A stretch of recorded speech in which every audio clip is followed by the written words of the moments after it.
Hello po, Nay. Tay. For today's vlog mga pare, may panibagong YouTube channel na naman tayong i-review. Walang iba, kundi ang YouTube channel ng isa sa mga sikat o kilalang charity vlogger na si Idol Kalinga Prab. So yun mga parikoy, ito si Idol Kalinga Prab ay meron siya may 3 million subscribers, so deserve niya ang magkaroon ng million subscribers. So deserve lahat ng mga Kalingap team na magkaroon sila ng maraming subscribers sa kanilang YouTube channel upang mapalawak pa nila yung magandang layunin yung pagtulong sa mga kapos palad. So alam naman natin lahat ng mga Kalingap team na sobrang dami nang natutulungan at sobrang dami nang nabigyan ng pabahay, kaya deserve nila ang magkaroon ng maraming subscribers at malaking sahod sa kanilang YouTube channel. Ginawa yung YouTube channel ni Idol Kalinga Prab noong December 8, 2019 at may total video views na umabot sa 1,151,915,843. Dito sa video ng mga parikoy ay ating alamin kung magkano na nga ba ang kanyang estimated YouTube sahod. Disclaimer, lahat na makikita yung amount dito o mababanggit ko amount dito ay pawang estimated po lamang gamit ang Social Blade. Ang Social Blade ay isang public website na kahit sino ay pwedeng tumingin dito at maaari nyo rin makita lahat ng mga estimated YouTube sahod ng mga vloggers or content creator.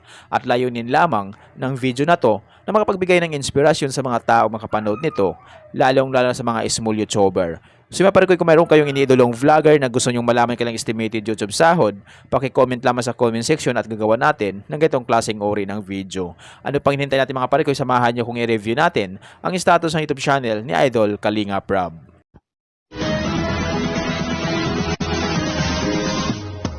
So yun mga parikoy, dito tayo ngayon sa official YouTube channel ni Kalinga Prab dito sa Social Blade. Ito sa Idol Kalinga Prab, meron siyang 2,222 uploads na video. At yung kanyang subscribers ay umabot na sa may 3 million subscribers, so deserve niya magkaroon ng maraming subscribers sa kanyang YouTube channel. So tuloy-tuloy natin suportahan ito sa Idol Kalinga Prab at lahat ng mga Kalingap team. Total ang kanyang video views na nakuha na siya ng 1,151,915,843. Country Philippines. Channel type entertainment. Ginawa kay YouTube channel noong December 8, 2019. Total grade na kuha siya ng letter B+. Social Blade rank ay pang 20,015. Subscriber rank ay pang 1,077. Video views rank ay pang 16,521. Country rank ay pang 78 na siya dito sa Pilipinas bilang isang vlogger. So mas maganda sana kung lahat ng mga Kalingap team ay mangunguna sila dito bilang isang vlogger.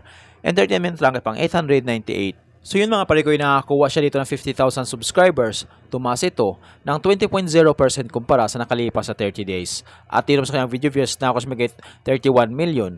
Tumaas ito ng 27.2% kumpara sa nakalipas na 30 days. So mga parikoy, maganda yung tinakbo ng YouTube channel ni Idol Kalinga Prab dahil parehas tumaas yung bilang ng kanyang subscribers at ganoon din yung kanyang video views. So tuloy-tuloy natin suportahan ito si Idol Kalinga Prab.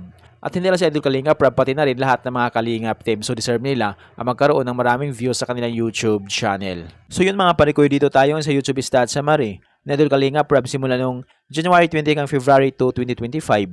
Dito natin makikita yung mga nadagdagang subscribers, video views, at yung kanya naman estimated earnings. So dito sa kanyang subscribers, nakakuha siya ng 10,000 subscribers noong January 20, 2025. At noong January 25 naman 2025, nakakuha siya ng 10,000 subscribers. So yun mga parikoy, dito sa kanyang estimated earnings mga parikoy, dito natin makikita yung araw-araw na posibleng kinikita ni Idol Kalinga Prab. So mayroon siya ditong $272 up to $4,300 $318 up to $5,100 $261 up to $4,200 $314 up to $5,000 $233 up to $3,700 $564 up to $9,000 $262 up to $4,200 So yan yung posibleng kinikita ni Idol Kalinga Prab araw-araw sa kanyang YouTube channel. Pero yung titingnan natin dito mga parikoy ay yung kanyang daily average at weekly average. So sa kanyang daily average, meron siyang $265 at yung highest naman imabot sa $4,200. I-convert natin sa piso. Simula natin pag-convert sa lowest na mayroon siyang $265, i-times natin sa 58, ay meron siyang 15,370 pesos na posibleng kitain sa loob ng isang araw. At kung mabot naman yung highest, mabot sa $4,200, i-times natin sa 58, ay meron siyang 243,600 pesos na posibleng kitain sa loob ng isang araw. So yung maparikoy, dito naman tayo ngayon sa kanyang weekly average. So sa kanyang weekly average sa lowest, meron siyang $1,900 at yung highest naman ay mabot sa $29,700. I-convert natin sa piso.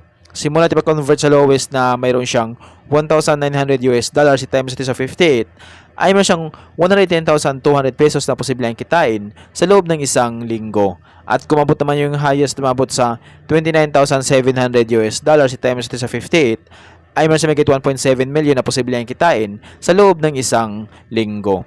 So yung mga parikoy, dito naman tayo ngayon sa kanyang estimated monthly earnings. So disclaimer po lamang mga parikoy, ang video na ito ay layunin lamang na makapagbigay ng inspirasyon sa mga tao makapanood nito, lalo sa mga small YouTuber. Lahat na makikita yung amount dito o mababanggit ko amount dito ay pawang estimated po lamang gamit ang Social Blade. Ang Social Blade ay isang public website na kahit sino ay pwedeng tumingin dito at maaari nyo rin makita ang lahat ng mga estimated YouTube sahod ng mga vloggers or content creator. So yun mga parikoy, dito sa kanyang estimated monthly earnings sa lowest, meron siyang $8,000 at yung highest naman ay umabot sa $127,300 i-convert natin sa peso. Simula pag-convert sa lowest na mayroon siyang $8,000 i-times natin sa 58 ay may siyang 464,000 pesos na posibleng kitain sa loob ng isang buwan.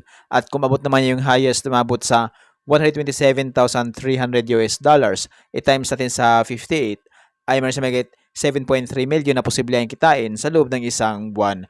So yung mapalikit yung highest ni Idol Kalinga Prab, sumabot lamang ito kapag once lahat ng mga viewers niya ay hindi nag-i-escape ng ads. So bihira lang yung mga viewers na hindi nag-i-escape ng ads kaya hindi ito maabot ni Idol Kalinga Prab. So dito na tayo babase sa lowest na mayroon siyang $8,000. Itong $8,000 na katumbas ng 464,000 pesos, so maaring doble lang ito or triple.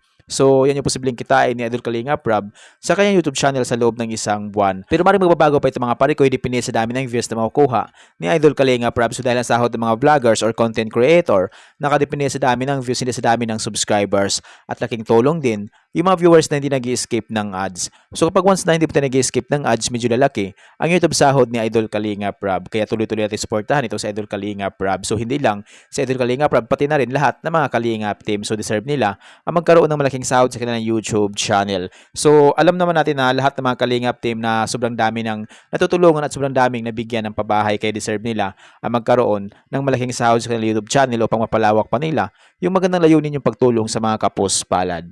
So, maparikoy ito si Idol Kalinga Prab. Dito naman sa kanyang estimated yearly earnings, makikita natin dito na mayroon siyang $95,500 at yung highest naman umabot sa $1.5 million. So, dito lang tayo babase sa lowest na mayroon siyang $95,500 na posibleng kitain ni Idol Kalinga Prab sa YouTube channel sa loob ng isang taon. So, maparikoy hanggang dito lang yung video natin. So, kung mayroon kayong inidulong vlogger na gusto nyong malaman yung kanilang estimated YouTube sahod, paki-comment lamang sa comment section at gagawa natin ng ganitong klaseng ori ng video. At kung nagustuhan nyo ang video itong mga parikoy, huwag niyo po sana kalimutan mag-like, share at mag-subscribe sa munting channel na ito.